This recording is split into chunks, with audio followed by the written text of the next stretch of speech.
நீங்க சிவியர் பத்தி சொன்னீங்களா?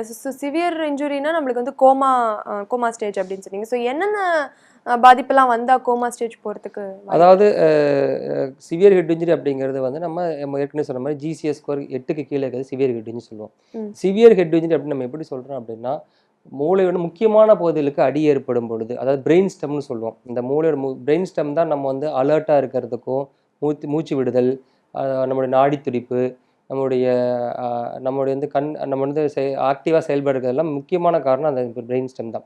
அதுக்கு வந்து பாதிப்பு ஏற்படுது. அதுக்கு டைரக்ட்டா பாதிப்பு ஏற்படலாம். இல்ல வந்து இன்டைரக்ட்டான பாதிப்பு ஏற்படுதுன்னு சொல்லுவோம். டைரக்ட்டா பாதிப்பு ஏற்படுவது வந்து அந்த தண்டுவடத்திலேயே ரத்த கசிவு ஏற்படும். ம். தண்டுவடத்திலேயே ரத்த கசிவு ஏற்படும்போது என்ன ஆகும் அப்படின்னா, அது டைரக்ட் கோமா ஸ்டேஜ் தான் போயிடுவாங்க. அது வந்து பாதிப்புகள் ரொம்ப அதிகம். அதுலேருந்து வெளிய வரதுக்கான அது வாய்ப்புகள் கம்மி. அதுதான் மூளை சாவுன்னு சொல்றது வந்து மூளை தண்டுவடத்துக்கு ஓகே. டைரக்ட்டா ஏற்படுறது. ஓகே. அடிபட்ட உடனே சில பேர் பார்த்தீங்கன்னா, உடனே மூளை சாவு ஏற்பட்டுரும்.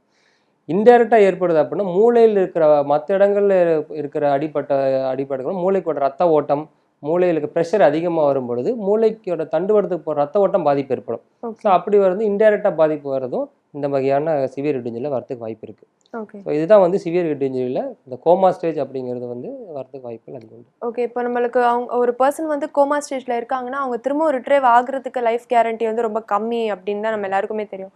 அது அது எவ்வளோ கேரண்டி ஆஸ் அ டாக்டர் வந்து நீங்க குடுக்க முடியும்? அதாவது மூளை வந்து எந்த அளவுக்கு பாதிப்பு இருக்கு, அது எந்த அளவுக்கு ரெக்கவரி ஆகும் அப்படிங்கிறது யாருனாலும் கணிச்சு சொல்ல முடியாது. ஸோ இந்த கோமா ஸ்டேஜ்ல இருக்கிறவங்களுக்கு நெறைய ஃபேக்டர்ஸ் இருக்கு அந்த ரெக்கவரிய பொறுத்தவரைக்கும். மூளை ஆஸ் சச் அதுக்கு எந்த ஒரு ரெக்கவரிங் கெப்பாசிட்டி இருக்குன்னு பார்க்கணும். அடுத்து இந்த மூளை தான் எல்லாத்துக்கும் காரணம். ஸோ மூளையே அடிபடும் பொழுது நுரையீரல், அவருடைய இருதயம், அவருடைய சிறுநீரகம் இதெல்லாம் எந்த அளவுக்கு வேலை செய்யுது, நுரையீரல் அதெல்லாம் வேலை செய்றத பொறுத்து தான் அது இந்த மாரி நெறைய ஃபேக்டர்ஸ பொறுத்து தான் ரெக்கவரி இருக்கிறனால, யாருனாலயும் வந்து தெளிவா சொல்ல முடியாது. ம். அது டே பை டே அவருக்கு எந்த அளவுக்கு ப்ராப்ளங்கள் இம்ப்ரூவ் ஆகுது, டே பை டே ஏதாவது புது ப்ராப்ளங்கள் வருதா, அத பார்த்து பண்ணும்போது நமக்கு தெரியும். அது குறைஞ்சது அந்த முதல் 4 வாரங்கள்ல அந்த கோமா ஸ்டேஜ்ல சிவியர் ஹெட் இன்ஜுரில இந்த மாரி வென்டிலேட்டர்ல இருந்து நினைவிழந்து இருக்க பேஷண்ட் முதல் 4 வாரத்துல இருக்கிற பிரச்சனைகள் தாண்டி வெளிய வந்துட்டாங்கன்னா, அதுக்கப்புறம் அவங்களுக்கு இம்ப்ரூவ்மெண்ட் வரதுக்கு வாய்ப்புகள் இருக்கு. ஓகே. இப்போ மென்டலி ரிட்டார்டட் அப்படின்னு சொல்றாங்க இல்லையா? ஸோ அவங்களுக்கும் இந்த ஹெட் இன்ஜுரிக்கு ஏதாவது சம்மந்தம் இருக்கா? ஹெட் இன்ஜுரி இதுக்கு அப்புறமா அவங்களுக்கு நினைவு அ ஐ மீன் மெமரி லாஸ் ஆகி யாருமே ஐடென்டிஃபை பண்ண முடியாம அந்த மாரி ஸ்டேஜஸ் வந்து ஹெட் இன்ஜுரிக்கும் அதுக்கும் சம்மந்தம் இருக்கான்னு கேட்குறேன். மென்டலி ரிட்டார்டட் அப்படிங்கிறது வந்து யூசுவலா வந்து குழந்தைகளுக்குள்ளே அந்த பிறப்பு வரும்பொழுது மூளையோட வளர்ச்சி கம்மியா இருக்கும். மூளை வளர்ச்சி கம்மியா இருக்குன்னா, மூளை வளர்தல் கம்மியா இருக்குது. மூளைக்கு ரத்த ஓட்டம் குழந்தையில கருவா இருக்கும்போது பாதிக்கிறனாலயோ, இல்ல குழந்தை பிறக்கும் பொழுது மூளைக்கு தேவையான அந்த ஆக்ஸிஜன் கம்மியா இருக்கிறனாலயோ, இந்த மாதிரியான விஷயங்கள்னால அந்த மூளையோட வளர்வு, அந்த வளர்ச்சி மூளையோட செயல்திறமை கம்மியா இருக்கும். இது மென்டலி ரிட்டார்ட் சொல்லுவோம். அடிபட்டதுக்கு அப்புறம் வர்றத வந்து மென்டலி ரிட்டார்டுன்னு சொல்ல முடியாது. ஓகே. அவங்கள வந்து மூளையோட செயல்பாடு பாதிப்புனால ஏற்படுறது தான். அத வந்து மென்டலி ரிட்டார்டர்ன்னு சொல்ல முடியாது. ஓகே. பிரெயின் ஃபீவர் அப்படின்னு சொல்றாங்களே அது என்ன டாக்டர்?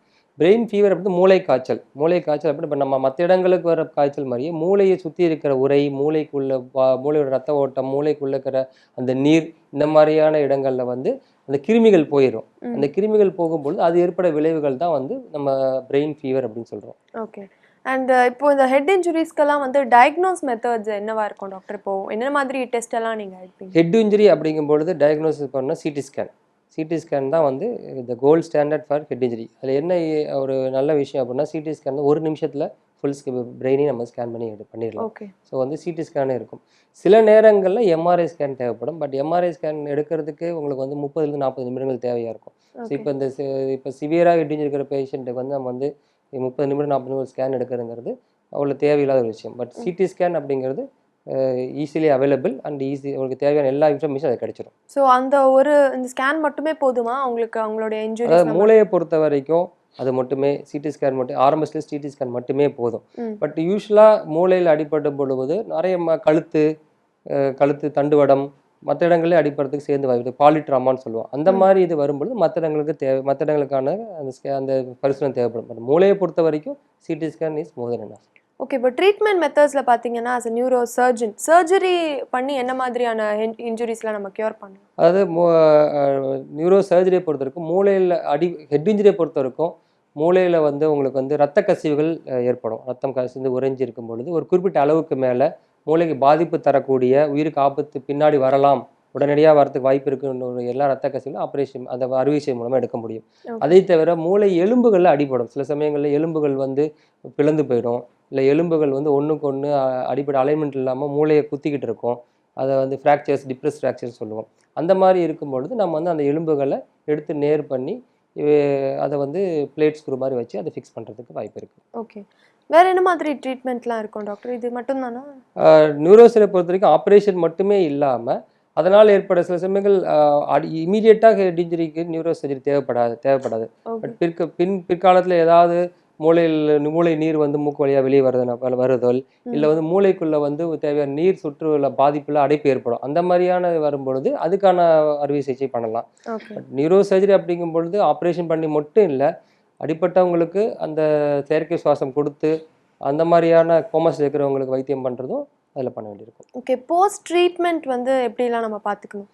அதாவது மைல்டு மாட்ரேட் ஹெட் இன்ஜுரி அப்படிங்கும் பொழுது பெருமளவு உங்களுக்கு பெரிய பாதிப்புகள் இருக்காது. மைல்டு ஹெட் இன்ஜுரி யூஸ்வலாக வந்து எந்த ஒரு பாதிப்பும் இருக்காது. மாட்ரேட் இன்ஜுரி ஒரு சின்ன சின்ன பாதிப்புகள் இருக்கும். அதுக்கு தேவையான அடிக்குவேட் டைம் கொடுத்து இல்லை ஃபிசியோதெரப்பி கொடுத்தா நமக்கு வந்து ரெக்கவரி ஃபுல்லாக வந்துடும். சிவியர் ஹெட் இன்ஜுரி அப்படிங்கும்போது அவங்களுக்கு பாதிப்புகள் நிறையா இருக்கும். மென்டலாகவும் சரி ஃபிசிக்கலாகவும் சரி அவங்களுக்கு நிறைய பாதிப்புகள் இருக்கும். ஸோ அந்த மாதிரியா இருக்கும் பொழுது அஸ் அ ஹோல் ஒரு பெரிய ஒரு ட்ரீட்மெண்ட் மருந்து மாத்திரை மட்டுமே பத்தாது. அவங்க இருக்கிற சூழ்நிலை, அவங்க கூட இருக்கிற ஃப்ரெண்ட்ஸ், அவங்க ஃபேமிலி, ஒர்க், அவங்க இருக்கிற என்விரான்மெண்ட் எல்லாமே வந்து கோஆப்ரேட் பண்ணால் தான் நமக்கு வந்து அதுக்கான முழு பலனும் கிடைக்கும். ஓகே. இப்போ போஸ்ட் ட்ரீட்மெண்ட் வந்து மறுபடியும் தலைவலியோ இல்லை அதே சேம் ப்ராப்ளம் வரதுக்கான சான்சஸ் இருக்கா?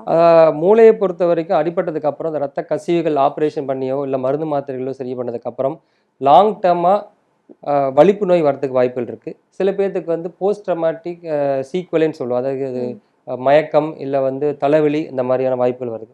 இதெல்லாம் வரும்பொழுது தேவைப்படும் பொழுது அதுக்கான வைத்தியங்கள் பண்ணால் சரியாயிடும். ஓகே.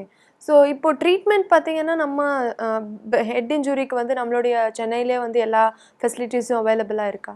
சென்னையை பொறுத்த வரைக்கும் on par with all developed countries எல்லா மெடிக்கல் பொறுத்த வரைக்கும் நியூரோசர்ஜரி பொறுத்த வரைக்கும் எல்லா வகையான வாய்ப்புகளும் எல்லா வகையான வசதிகளும் இங்கேயே இருக்குது. அது ஈவன் அரசு மருத்துவமனையிலேயே அதுக்கான வாய்ப்புகள் நிறையா இருக்குது. Okay. Thank you so much doctor. So இன்றைக்கி எபிசோடில் நிறைய விஷயங்கள் நம்ம ஹெட் இன்ஜுரிஸ் பற்றி பேசணும். தொடர்ந்து நாளைக்கு பேசலாம். நன்றி. நேர்களே, இன்றைக்கி எபிசோடில் வந்து நம்ம ஹெட் இன்ஜுரிஸ் பற்றி பேசணும். அதோட டயக்னோஸ் மெத்தட்ஸ் அண்ட் அந்த levels mild, moderate and severe பற்றி டாக்டர் சொன்னார். அது மட்டும் இல்லாமல் ட்ரீட்மெண்ட் மெத்தட்ஸ் பற்றியும் சொன்னார். ஸோ இதே மாதிரி நாளைக்கு இந்த எபிசோடில் நான் உங்களை மீட் பண்ணுறேன். until then it's me Swatishtha signing off.